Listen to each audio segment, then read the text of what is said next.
IT ನಡೆಯನ್ನ ವಿರೋಧಿಸಿ IT ಕಚೇರಿಯ ಮುಂಭಾಗ ಕಾಂಗ್ರೆಸ್ ಜೆಡಿಎಸ್ ನಾಯಕರುಗಳು ಪ್ರತಿಭಟನೆಯನ್ನ ನಡೆಸಿ ಭಾಷಣವನ್ನ ಮಾಡಿದ್ರು. ಈ ಸಂದರ್ಭದಲ್ಲಿ ಬಿಜೆಪಿ ವಿರುದ್ಧ ಮುಗಿಬಿದ್ರು.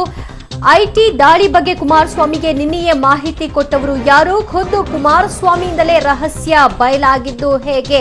ಐಟಿ ಇಲಾಖೆಯಲ್ಲೂ ನನ್ನ ಅಭಿಮಾನಿಗಳಿದ್ದಾರೆ ಅನ್ನುವಂತಹ ವಿಚಾರಕ್ಕೆ ಸಂಬಂಧಪಟ್ಟ ಹಾಗೆ ನನ್ನ ಅಭಿಮಾನಿಗಳೇ ನನಗೆ ಮಾಹಿತಿ ನೀಡಿದ್ರು ಐಟಿ ಇಲಾಖೆಯಲ್ಲಿ. ಪ್ರತಿಭಟನೆಯ ಸಂದರ್ಭದಲ್ಲಿ ಮುಖ್ಯಮಂತ್ರಿಗಳು ಈ ಹೇಳಿಕೆಯನ್ನ ಕೊಟ್ಟರು.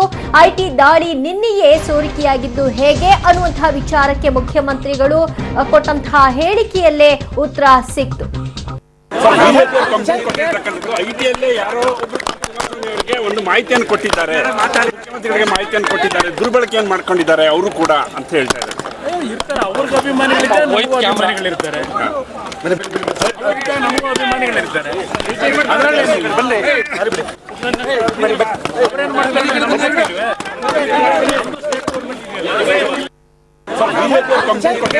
ಐಟಿಯಲ್ಲೇ ಯಾರೋ ಒಬ್ಬರಿಗೆ ಒಂದು ಮಾಹಿತಿಯನ್ನು ಕೊಟ್ಟಿದ್ದಾರೆ, ಮುಖ್ಯಮಂತ್ರಿಗಳಿಗೆ ಮಾಹಿತಿಯನ್ನು ಕೊಟ್ಟಿದ್ದಾರೆ, ದುರ್ಬಳಕೆಯನ್ನು ಮಾಡ್ಕೊಂಡಿದ್ದಾರೆ ಅವರು ಕೂಡ ಅಂತ ಹೇಳ್ತಾ ಇದ್ದಾರೆ.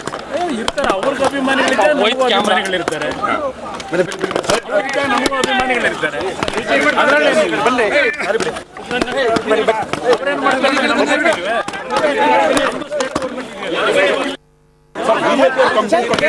ಐಟಿಯಲ್ಲೇ ಯಾರೋ ಒಬ್ಬರಿಗೆ ಒಂದು ಮಾಹಿತಿಯನ್ನು ಕೊಟ್ಟಿದ್ದಾರೆ, ಮುಖ್ಯಮಂತ್ರಿಗಳಿಗೆ ಮಾಹಿತಿಯನ್ನು ಕೊಟ್ಟಿದ್ದಾರೆ, ದುರ್ಬಳಕೆಯನ್ನು ಮಾಡ್ಕೊಂಡಿದ್ದಾರೆ ಅವರು ಕೂಡ ಅಂತ ಹೇಳ್ತಾ ಇದ್ದಾರೆ. ಅವ್ರಿಗೆ ಅಭಿಮಾನಿಗಳಿರ್ತಾರೆ, ನಮಗೂ ಅಭಿಮಾನಿಗಳಿರ್ತಾರೆ. ನಮಗೂ ಅಭಿಮಾನಿಗಳಿರ್ತಾರೆ.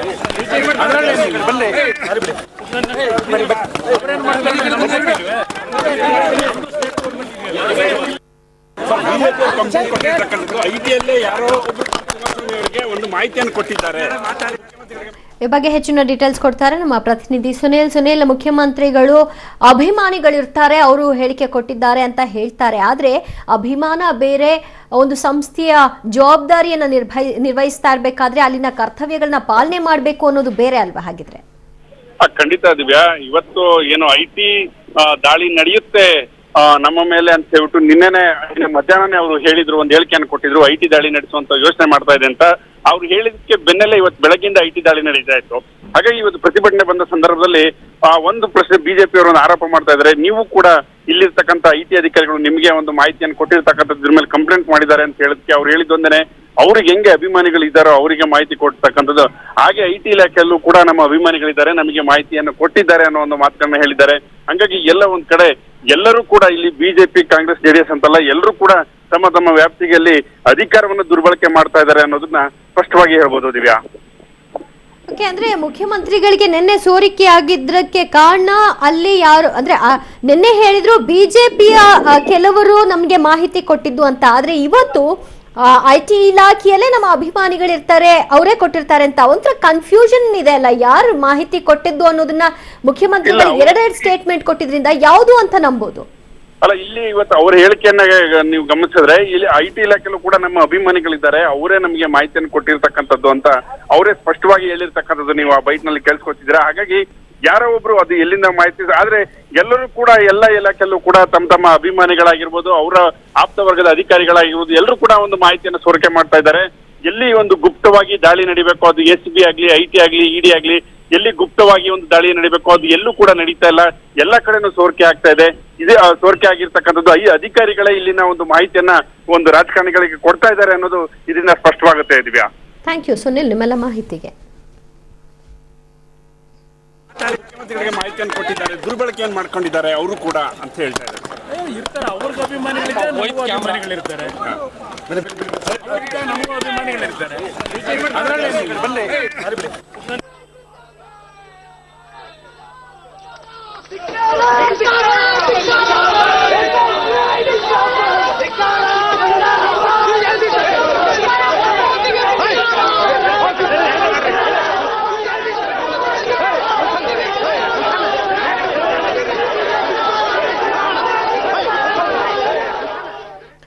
ಈ ಬಗ್ಗೆ ಹೆಚ್ಚಿನ ಡೀಟೇಲ್ಸ್ ಕೊಡ್ತಾರೆ ನಮ್ಮ ಪ್ರತಿನಿಧಿ ಮಸೂದ್. ಪ್ರತಿಭಟನಾ ಸ್ಥಳದ ಲೈವ್ ಅಪ್ಡೇಟ್ಸ್ ಏನೀಗ? ದಿವ್ಯಾ ಕಾಂಗ್ರೆಸ್ ಮತ್ತು ಜೆಡಿಎಸ್ ಕಾರ್ಯಕರ್ತರು ಮುಖಂಡರು ಏನು ಈ ಪ್ರತಿಭಟನೆಗೆ ಐಟಿ ವಿರುದ್ಧ ಪ್ರತಿಭಟನೆಗೆ ಕರೆ ಕೊಟ್ಟಿದ್ರು ಅದು ಒಂದು ರೀತಿ ಅರ್ಧ ಯಶಸ್ಸಾಗಿದೆ ಅಷ್ಟೇ. ಅವರು ನಿರೀಕ್ಷೆ ಮಾಡಿರೋ ಮಟ್ಟಕ್ಕೆ ಈ ಪ್ರತಿಭಟನೆ ಯಶಸ್ಸಾಗಲಿಲ್ಲ. ಕಾರ್ಯಕರ್ತರ ಸಂಖ್ಯೆ 1000 ಅಂದ್ರೆ 2000 ದಾಟಿರಲಿಲ್ಲ. ಅಷ್ಟು ಕಡಿಮೆ ಸಂಖ್ಯೆಯಲ್ಲಿ ಕಾರ್ಯಕರ್ತರು ಬಂದಿದ್ರು. ಇನ್ನು ರಾಜಕೀಯ ನಾಯಕರು ಎರಡೂ ಪಕ್ಷಗಳಿಂದ ಕಡಿಮೆ ಸಂಖ್ಯೆಯಲ್ಲಿ ಬಂದಿದ್ರು. ನಿಜವಾಗಿ ಪ್ರತಿಭಟನೆ ಆರಂಭ ಆಗಿದೆ 3:15 ನಂತರ 2 ಗಂಟೆಗೆ ಕರೆ ಕೊಟ್ಟಿದ್ರು. ಆದರೆ 3:15 ನಂತರ ಪ್ರತಿಭಟನೆ ಆರಂಭ ಆಯಿತು. DK ಶಿವಕುಮಾರ್ ಅವರು ಬಂದ ನಂತರ ಪ್ರತಿಭಟನೆ ಕಾವು ಪಡೆದುಕೊಳ್ತು. DK ಶಿವಕುಮಾರ್ ಅವರು, ಸಿದ್ದರಾಮಯ್ಯ ಅವರು, CM ಕುಮಾರಸ್ವಾಮಿ ಅವರು, ದಿನೇಶ್ ಗುಂಡೂರಾವ್ ಅವರು, ಹೀಗೆ ಕೆಲವು ಪ್ರಮುಖ ನಾಯಕರು ಈ ಪ್ರತಿಭಟನೆ ಉಸ್ತುವಾರಿಯನ್ನ ವಹಿಸಿದ್ರು. ಇಡೀ ಪ್ರತಿಭಟನೆ ಉದ್ದಕ್ಕೂ ಕೂಡ IT ಇಲಾಖೆ ಮತ್ತು ಕೇಂದ್ರ ಸರ್ಕಾರದ ವಿರುದ್ಧ ಈ ರಾಜಕೀಯ ನಾಯಕರುಗಳು ವಾಗ್ದಾಳಿ ನಡೆಸಿದ್ರು. ಪ್ರಮುಖವಾಗಿ ಸಿದ್ದರಾಮಯ್ಯನವರು IT ಇಲಾಖೆ ಅಧಿಕಾರಿಗಳಿಗೆ ನೇರವಾಗಿ ಎಚ್ಚರಿಕೆ ಕೊಟ್ಟರು.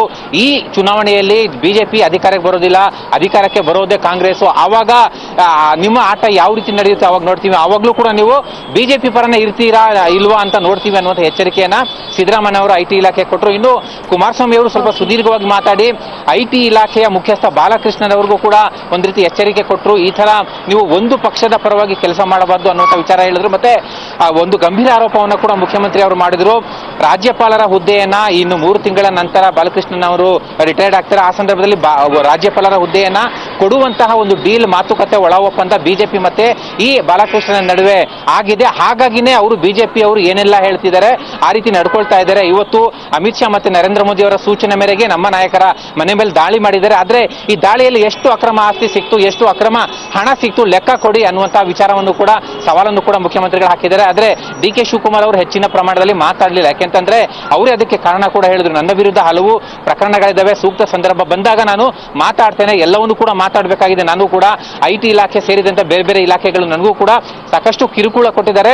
ನಾನು ಸೂಕ್ತ ಸಂದರ್ಭ ಬಂದಾಗ ಎಲ್ಲವನ್ನೂ ಕೂಡ ಹೇಳ್ತೇನೆ ಅನ್ನುವಂಥ ವಿಚಾರ ಹೇಳಿದ್ರು. ದಿನೇಶ್ ಗುಂಡೂರಾವ್ ಅವರು ಕೂಡ BJP ವಿರುದ್ಧ ಹರಿಹಾಯ್ದ್ರು. ಒಟ್ಟಾರೆಯಾಗಿ ಇಡೀ ಪ್ರತಿಭಟನೆ ಒಂದು ಸುಮಾರು 2 ಗಂಟೆಗಳ ಕಾಲ ನಡೀತು. ಕಾರ್ಯಕರ್ತರು BJP ಅವರ ವಿರುದ್ಧ, ಪ್ರಧಾನಿ ಮೋದಿ ಅವರ ವಿರುದ್ಧ, IT ಅವರ ವಿರುದ್ಧ ಪ್ರತಿಭಟನೆ ಮಾಡಿದ್ರು. ಕೊನೆಯಲ್ಲಿ IT ಇಲಾಖೆಯ ಬೋರ್ಡ್ಗೆ ಮಸಿ ಬಳಿಯುವ ಪ್ರಯತ್ನವನ್ನು ಕೂಡ ಕಾರ್ಯಕರ್ತರು ಮಾಡಿದ್ರು. ಆ ಪ್ರಯತ್ನಕ್ಕೆ ಪೊಲೀಸರು ತಡೆ ಹಾಕಿ ಮಸಿ ಬಳಿಯಲು ಯಾರು ಪ್ರಯತ್ನ ಪಟ್ಟರೋ ಅವ್ರನ್ನ ಬಂಧನ ವಶಕ್ಕೂ ಕೂಡ ಪೊಲೀಸರು ತಗೊಂಡ್ರು. ಮತ್ತೆ ಇನ್ಫೆಂಟ್ರಿ ರಸ್ತೆಯನ್ನ ಬಂದ್ ಮಾಡಿ ಒಂದು ಅರ್ಧ ಗಂಟೆಗಳ ಕಾಲ ಪ್ರತಿಭಟನೆ ಮಾಡಿದ್ರು. ಹಾಗಾಗಿ ಸ್ವಲ್ಪ ಟ್ರಾಫಿಕ್ ಕೂಡ ಸಮಸ್ಯೆ ಇತ್ತು. ಒಟ್ಟಾರೆಯಾಗಿ ಪ್ರತಿಭಟನಾ ಕಾವು ಈಗ ಯಾವ ರೀತಿಯಾಗಿ ಮಾರ್ಪಟ್ಟಿದೆ ಆ ಚಿತ್ರಣವನ್ನ ತೋರಿಸಬಹುದಾ ಸ್ಥಳದಲ್ಲಿ? ಈಗ ಪ್ರತಿಭಟನೆ ಸಂಪೂರ್ಣವಾಗಿ ಮುಕ್ತಾಯ ಆಗಿದೆ. ರಾಜಕೀಯ ನಾಯಕರುಗಳು 4-5 ಜನ ರಾಜಕೀಯ ನಾಯಕರು ಬಂದು ಭಾಷಣ ಮಾಡಿ ಹೋದ್ರು. ಇನ್ನು 1/4 ಗಂಟೆ ಆಯಿತು ಪ್ರತಿಭಟನೆ ಮುಕ್ತಾಯ ಆಗಿ. ಈಗ ಸ್ಥಳದಲ್ಲಿ ಏನೇನು ಇಲ್ಲ, ನೀವು ನೋಡಬಹುದು. ಸ್ಥಳದಲ್ಲಿ ಎಲ್ಲವನ್ನು ಕೂಡ ಪೊಲೀಸರು ತೆರವು ಮಾಡಿದ್ದಾರೆ. ಈಗ ನೀವು ನೋಡ್ತಿರುವಂತಹ IT ಇಲಾಖೆಯ ಮುಂಭಾಗದ ರಸ್ತೆ ಏನಿದೆ ಅದು ಕೂಡ ಬಂದ್ ಮಾಡಿದ್ರು. ಪ್ರತಿಭಟನೆ ಮುಕ್ತಾಯ ಆಗಿರೋ ಹಿನ್ನೆಲೆಯಲ್ಲಿ ಅದನ್ನು ಕೂಡ ಸಂಚಾರಕ್ಕೆ ಮುಕ್ತವಾಗಿ ಅವಕಾಶ ಮಾಡಿಕೊಟ್ಟಿದ್ದಾರೆ. ಮತ್ತೆ ಬ್ಯಾರಿಕೇಡ್ಗಳನ್ನೆಲ್ಲ ತೆರವು ಮಾಡಿದ್ದಾರೆ. ಒಟ್ಟಾರೆಯಾಗಿ ಈಗ ಪ್ರತಿಭಟನೆ ಮುಕ್ತಾಯ ಆಗಿದೆ. ಸುಮಾರು 2 ಗಂಟೆಗಳ ಕಾಲ ಕಾಂಗ್ರೆಸ್ ಮತ್ತು JDS ನಾಯಕರು ತಮ್ಮ ಕಾರ್ಯಕರ್ತರ ಜೊತೆಗೂಡಿ ಒಂದು ಪ್ರತಿಭಟನೆ ಮಾಡಿದ್ರು. ಸ್ವಲ್ಪ ಮಟ್ಟಿಗೆ ITಗೆ ಬಿಸಿ ಮತ್ತೆ ಕೇಂದ್ರ BJPಗೆ ಈ ಒಂದು ಬಿಸಿ ತಾಕಿದೆ ಅಂತ ಹೇಳ್ಬೋದು. ಆದ್ರೆ ಅಷ್ಟಾಗಿ ಪರಿಣಾಮಕಾರಿಯಾಗಿ ಈ ಒಂದು ಪ್ರತಿಭಟನೆ ನಡೀಲಿಲ್ಲ ಅಂತಾನೆ ಹೇಳ್ಬೋದು. ಸಾಂಕೇತಿಕ ಪ್ರತಿಭಟನೆ ಆಗಿತ್ತು. ಪ್ರಶ್ನೆ ಮತ್ತೊಮ್ಮೆ. ಒಂದು ರೀತಿಯಲ್ಲಿ ಸಾಂಕೇತಿಕವಾದಂತಹ ಪ್ರತಿಭಟನೆ ಆಗಿತ್ತಲ್ವಾ ಮಸೂದ್? ಖಂಡಿತವಾಗಿಯೂ ಕೂಡ ಇವರು ಪ್ರತಿಭಟನೆಗೆ ಕರೆ ಕೊಟ್ಟ ಸಂದರ್ಭದಲ್ಲಿ ಇಡೀ ಅಹೋರಾತ್ರಿ ಪ್ರತಿಭಟನೆ ನಡೆಯುತ್ತೆ ಅನ್ನುವಂತಹ ಚರ್ಚೆಗಳು ಕೂಡ ನಡೀತಾ ಇದ್ವು. ಅದೇ ರೀತಿ ಚಿತ್ರಣ ಕೂಡ ಇಲ್ಲಿ ಸಿದ್ಧ ಆಗ್ತಿತ್ತು. ಬ್ಯಾರಿಕೇಡ್ಗಳನ್ನ ಸಾಕಷ್ಟು ಸಂಖ್ಯೆಯಲ್ಲಿ ಪೊಲೀಸರು ತಂದು ಹಾಕಿದ್ರು. 100 ಸಂಖ್ಯೆಯಲ್ಲಿ ಪೊಲೀಸರು ಕೂಡ ಸ್ಥಳದಲ್ಲಿ ಬಂದು ಬಂದೋಬಸ್ತ್ ಮಾಡ್ತಾ ಇದ್ರು. ಟ್ರಾಫಿಕ್ ರಸ್ತೆಗಳನ್ನ ಬದಲಾವಣೆ ಮಾಡಿದ್ರು. ಮತ್ತೆ ಕಾರ್ಯಕರ್ತರು ಕೂಡ ಬಿಗಿನಿಂಗ್ ಅಲ್ಲಿ ಸಾಕಷ್ಟು ಸಂಖ್ಯೆಯಲ್ಲಿ ಬಂದ್ರು. ರಾಜಕೀಯ ನಾಯಕರ ಮಾತುಗಳು ಕೇಳ್ತಾ ಇದ್ರೆ ಇಡೀ ಅಹೋರಾತ್ರಿ ಪ್ರತಿಭಟನೆ ನಡೆಯುತ್ತೆ, ದೊಡ್ಡ ಮಟ್ಟದಲ್ಲಿ ಪ್ರತಿಭಟನೆ ನಡೆಯುತ್ತೆ, ಪಶ್ಚಿಮ ಬಂಗಾಳದ ಮಾದರಿಯಲ್ಲೇ ಅಹೋರಾತ್ರಿ ಪ್ರತಿಭಟನೆ ನಡೆಯುತ್ತೆ ಅಂತ ಹೇಳಲಾಗ್ತಿತ್ತು. ಆದ್ರೆ ನಾಯಕರು ಬಂದಿದ್ದೇ 1-1.25 ಗಂಟೆ ತಡ ಮಾಡಿಕೊಂಡು ಆಮೇಲೆ ಕೆಲವು ನಾಯಕರು ಚಕ್ಕರ್ ಕೂಡ ಹಾಕಿದ್ರು ಈ ಒಂದು ಪ್ರತಿಭಟನೆಗೆ. ಹಾಗಾಗಿ ಅಷ್ಟಾಗಿ ಪರಿಣಾಮಕಾರಿಯಾಗಿ ಈ ಒಂದು ಪ್ರತಿಭಟನೆ ತಾವು ಪಡ್ಕೊಳ್ಳಿಲ್ಲ. ಮತ್ತೆ ಕಾರ್ಯಕರ್ತರ ಸಂಖ್ಯೆಯನ್ನು ಕೂಡ ಬಹಳ ಕಡಿಮೆ ಇತ್ತು. ಎರಡೂ ಪಕ್ಷಗಳು ಸೇರಿಸಿಕೊಂಡು ಹತ್ತಿರ 10,000ನಾದ್ರೂ ಬರಬೇಕಾಗಿತ್ತು. ಆದ್ರೆ ಬಂದಿದ್ದು 1-1.5 ಸಾವಿರ, ಅಮ್ಮಮ್ಮ ಅಂದ್ರೆ 2,000 ದಾಟ್ತಾ ಇರಲಿಲ್ಲ ಕಾರ್ಯಕರ್ತರ ಸಂಖ್ಯೆ. ಹಾಗಾಗಿ ಈ ಒಂದು ಪ್ರತಿಭಟನೆ ಒಂದು ಮಟ್ಟಿಗೆ ಅಷ್ಟಾಗಿ ಯಶಸ್ಸು ಕಾಣಲಿಲ್ಲ ಅಂತ ಹೇಳ್ಬೋದು. ಮತ್ತೆ ರಾಜಕೀಯ ನಾಯಕರು ಕೂಡ ತಡವಾಗಿ ಬಂದು ಭಾಷಣ ಮಾಡಿದ್ರು. ಬಿಸಿಲು ಬೇರೆ ಜಾಸ್ತಿ ಇತ್ತು. ಹಾಗಾಗಿ ಇಡೀ ಪ್ರತಿಭಟನೆ ಒಂದು ರೀತಿಯಲ್ಲಿ ಸ್ವಲ್ಪ ಮಟ್ಟಿಗೆ ಮಾತ್ರ ಯಶಸ್ಸಾಗಿದೆ ಅಂತ ಹೇಳ್ಬೋದು. ದಿವ್ಯಾ, ಥ್ಯಾಂಕ್ ಯು ಮಸೂದ್ ನಿಮ್ಮೆಲ್ಲ ಮಾಹಿತಿಗೆ.